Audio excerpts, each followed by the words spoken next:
চলো আজ তোমাদের সাথে শেয়ার করি ঘরে কি করে তোমরা খুব অল্প সময়ের মধ্যে খুবই স্বাদ মোমোর রেসিপি তৈরি করে নিতে। সো এই রেসিপিটা তৈরি করার জন্য আমরা আধ ঘন্টার জন্য কিছু সয়া চাংস জলে ভিজিয়ে রেখে দেব। এরপর তার এক্সেস জলটা বের করে স্কুইজ করে সেটাকে গ্রাইন্ড করে নেব।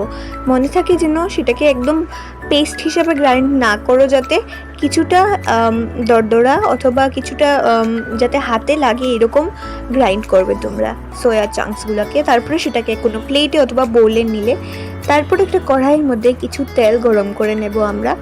এরপরে এই তেলের মধ্যে আমরা দিয়ে দেব কিছুটা চপড অনিয়ন্স, এর সাথেই আমরা দিয়ে দেব চপড গ্রিন চিলিস, আর সেটাকে সটে করে নেব কিছুক্ষণ এই তেলের মধ্যে।